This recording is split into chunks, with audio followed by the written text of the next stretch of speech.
The ayes to the right, 202. The noes to the left, 432. The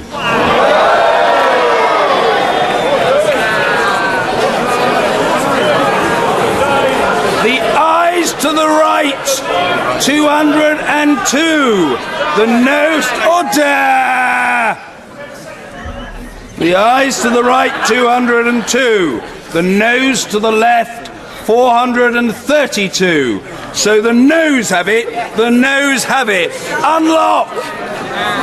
On a point of order. The Prime Minister. Thank you, Mr. Speaker. Mr. Speaker, the House has spoken and the Government will listen. It is clear that the House does not support this deal, but tonight's vote tells us nothing about what it does support. Nothing about how or even if it intends to honour the decision the British people took in a referendum Parliament decided to hold.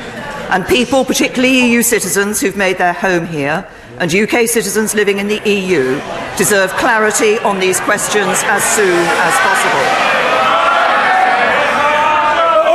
Order! There's no good people shouting. There will be an opportunity for other points of order, but the Prime Minister must and will be heard. The Prime Minister.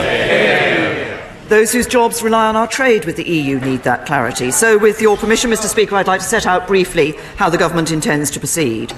First, we need to confirm whether this Government still enjoys the confidence of the House.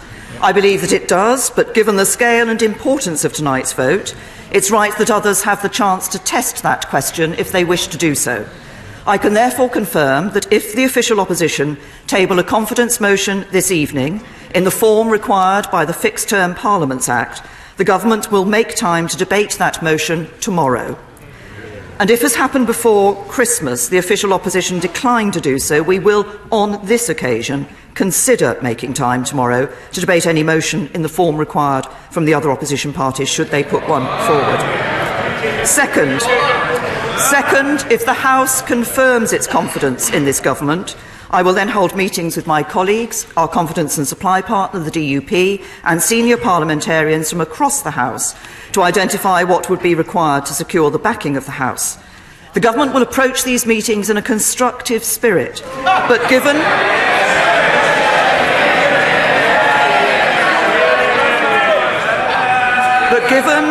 the urgent need to make progress, we must focus on ideas that are genuinely negotiable and have sufficient support in this House.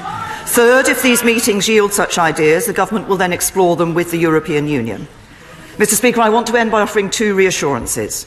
The first is to those who fear that the Government's strategy is to run down the clock to the 29th of March. That is not our strategy. I've always believed that the best way forward is to leave in an orderly way with a good deal, and have devoted much of the last 2 years negotiating such a deal. As you confirmed, Mr. Speaker, the amendment to the business motion tabled last week by my right honourable and learned friend, the member for Beaconsfield, is not legally binding, but the Government respects the will of the House. We will therefore make a statement about the way forward and table an amendable motion by Monday.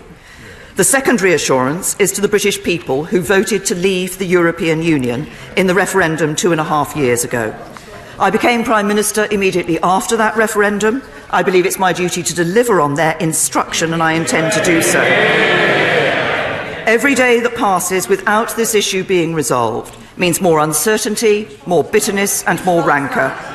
The Government has heard what the House has said tonight, but I ask members on all sides of the House to listen to the British people who want this issue settled, and to work with the Government to do just that.